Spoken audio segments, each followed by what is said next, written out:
Now, when we talk about the definition of the church, I have a couple of definitions for you. Když mluvíme o definici církve, tak já pro vás mám několik definicí. If you look at point 3, there's more of a broad definition. Když byste se podívali na stranu 2, na bod 3, tak uvidíte širší definici. And this includes the universal church, all those who have repented and believed and are in Christ. A v této širší definici by byli zahrnuti všichni v té celé všeobecné církvi, kteří uvěřili, byli znovu zrozenými a patří Kristu. And then it goes into the details of a local church.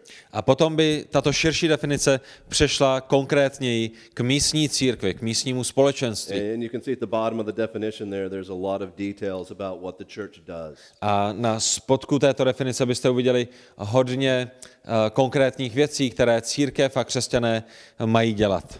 But if you look back up to point number 2, I think it's important to look at the structural definition of the church. Ale myslím si, že je dobré se podívat i na horní část vaší druhé strany, kde máte bod 2 a naší strukturální definici. If I were to ask you what are the essential marks of a church, what would you say? Kdybych se vás zeptal, co jsou základní znaky pro to, aby církev byla církví, jak byste odpověděli? Co by byly znaky pravé církve? A few months ago I was talking to a man who's a church planter in an eastern country. Před několika měsíci já jsem mluvil s mužem, který je člověkem, který zakládá sbory někde na východě od nás. And he was talking about himself as being a church planter. A on sám sebe označoval za zakladatele sboru. And he talks about going into one village and planting a church, and then going to another village and planting a church, and another village and planting a church, church after church after church after church. Mluvil o tom, jak jde do jedné vesnice, tam založí sbor, potom jde do další vesnice, tam založí další sbor, pak do další vesnice, tam založí další sbor, je to sbor za sborem, je zakládán. And maybe you've heard testimonies like this, maybe missionaries coming into your church saying, I plant 20 churches a year, something like that. A možná jste podobné svědectví slyšeli také. Možná misionáři přijeli i do vašeho sboru a měli svědectví o tom, jak v minulém roce založili 20 sborů. And it sounds wonderful, we want to praise God, don't we? A všechno to zní nádherně a my bychom nejradši chválili Pána Boha. And we want to pull out our wallets and we want to give money to people like this. A chceme vytáhnout peněženky a zahrnout tyto služebníky penězi, aby mohli zakládat další sbory. But there's some questions that we need to ask. One of them is, how do you define what a church is? Ale jsou otázky, které se potřebujeme zeptat předtím, než to uděláme, a jedna z nich je, jak bychom definovali církev, jak bychom definovali místní církev. And when the question was asked of this man, he said, well, I consider a church to be where 2 or 3 are gathered in my name. A tak když já jsem se zeptal tohoto muže, jak by on definoval církev, tak on říká, no, já definuji církev jako to, kde se 2 nebo 3 sejdou ve jméně Ježíše. That sounds biblical, it is biblical, where the phrase comes from. To zní biblické a je to biblické, protože tato fráze je napsaná v Bibli. But knowing good hermeneutics, you need to ask, where does that phrase come from? Is it in a context that is defining the nature of the church? No, it's not. Ale pokud víte něco o hermeneutice, tak víte, že se musíte zeptat otázku, v jakém kontextu tato fráze, kde se 2 nebo 3 sejdou, je napsaná, a velice rychle zjistíte, že není v kontextu zakládání místních sborů. Well, in the New Testament, where does that come from? It comes from Matthew 18. To, kde najdeme tuto frázi v Novém zákoně, je v Matoušovi v 18. kapitole. The context is, as you know, in church discipline. A vy víte, že kontext této fráze je sborová kázeň, církevní kázeň. And it's in the process of if someone sins, you go first to them alone and then you go with 1 or 2 others. Pokud někdo zřeší, jdete za ním, napomenete ho, když nečiní pokání, vemete sebou 2 nebo 3 svědky. So if you go with 1 or 2 others, that means 2 or 3. A tak když vy sebou vezmete 1 nebo 2 další, tak ve výsledku jste tam 2 nebo 3, že? And then that is where that verse is quoted to say, by the testimony of 2 or 3 witnesses, every charge is established. A to je, proč je to citováno tímto způsobem, protože ve Starém zákoně Pán Bůh řekl, že svědectví každého člověka musí být doloženo dalšími svědky. What you see clearly is that is not a definition of a church. A tak velice jasně vidíme, že tam, kde se 2 nebo 3 sejdou v Ježíšově jméně, není definicí církve. And this leads us to the question, okay, well, how do we structurally define what makes a church? A to nás tedy vede k otázce, jak bychom strukturálně definovali církev. Co dělá církev církví? Well, in the Reformation period and after the Reformation period, the reformers were struggling to define this issue. V době reformace a v poreformační době i reformátoři zápasili s tím, aby tento problém adresovali, aby přišli s dobrou biblickou definicí. If you come out of the Catholic Church or the Orthodox Church, how do we define a church biblically? Pokud máte své kořeny a vyšli jste z římskokatolické církve nebo z ortodoxní církve, jak byste biblicky definovali církev? And so you notice the Belgic Confession, Article 29 here. A tak si všimněte článku 29 belgické konfese ve vašich poznámkách. Okay, so let's notice the marks here. A všimněte si znaků pravé církve, které jsou zde zmíněny. Okay, what are they? Jaké jsou? Well, it looks like pure preaching. Zdá se, že jedním z nich je čisté učení Of the gospel. evangelia. What else? Co dalšího? The giving of the ordinances or the sacraments. Správné vysluhování svátostí. And the final element is church discipline. A také tím posledním elementem je vykonávání církevní kázně tam, kde je potřeba. Well, I think we can improve on this. This is a good foundation to start from, but we can improve on this. Myslím si, že to je dobrý začátek, kde začít, ale myslím si, že může být ještě lepší definice. And so I'm offering one to you here, and maybe you can improve upon it. A já vám tedy zde předkládám svůj návrh a možná i ten bude potřebovat vylepšení a vy můžete se ho pokusit vylepšit. Let's look at this kind of piece by piece together. A pojďme se na něj podívat část po části. Now, on the one hand, yes, we can talk about the universal church, all those who are baptized into Christ.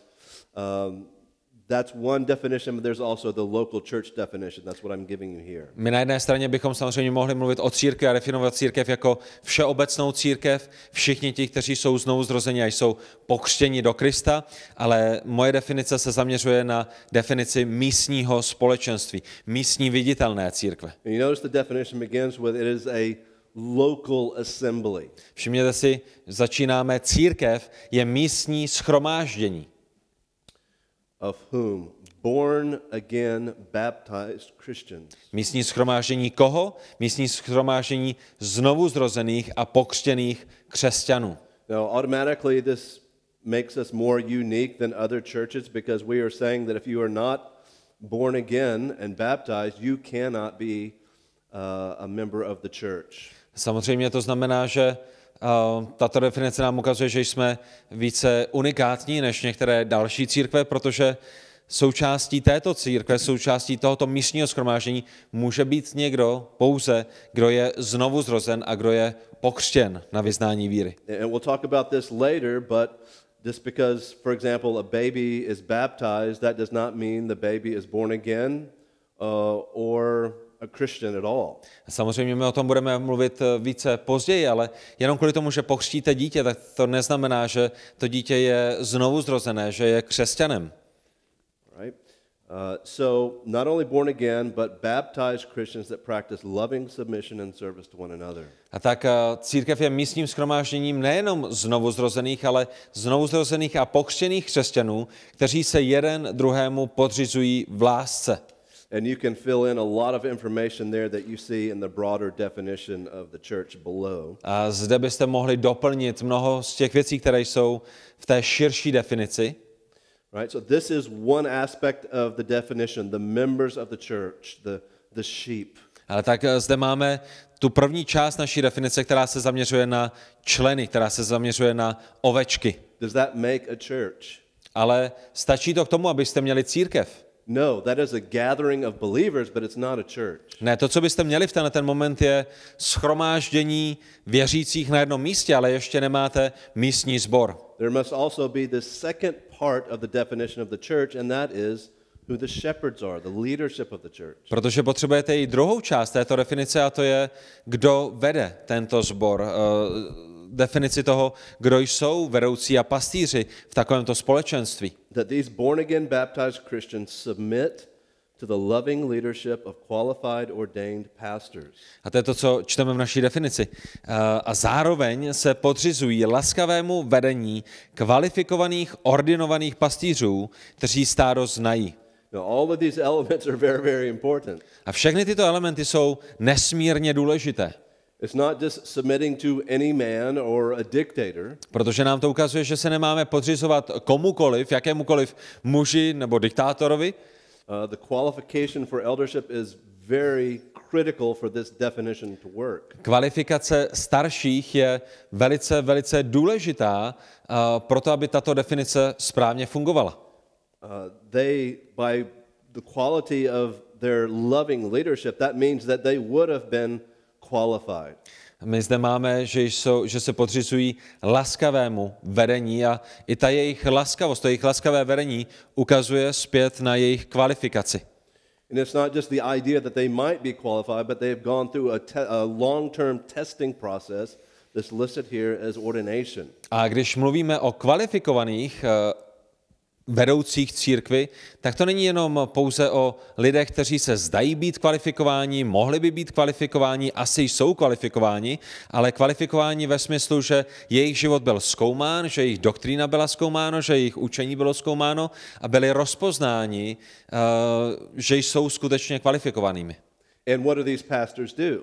Co dělají potom tito pastýři? Well, the definition, they know, lead, feed and protect the flock. Znají stádo, vedou stádo a sytí a chrání stádo, které je jim svěřeno. We'll talk about all these elements later. A my budeme i o těchto věcech mluvit více později.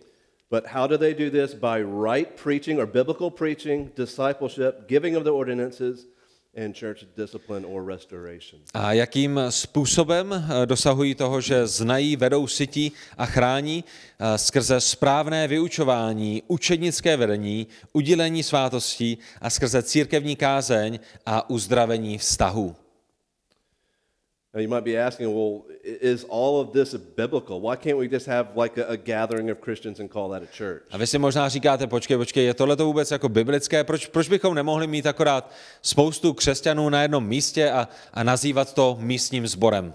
Well, we'll talk about this in detail later, but I listed just one verse there to help you think through that issue. My o tom budeme mluvit více později, ale mám zde aspoň jeden verš, který vám pomůže již teď. Titus 1:5. Je to list Titovi, 1. kapitola, 5. verš. And Paul is writing Titus, telling him why he is leaving Titus in Crete. A Pavel píše Titovi a říká mu, proč zanechává Tita na Krétě. This is why I left you in Crete, so that you might put what remained into order and appoint elders in every town as I directed you. A Pavel píše a říká, proto jsem tě zanechal na Krétě, aby dal do pořádku to, co ještě zbývá a ustanovil v jednotlivých městech starší, jak jsem ti přikázal. Look at the words carefully. Všimněte si velice pečlivě těchto slov. Appoint, this I think is another synonym for ordination.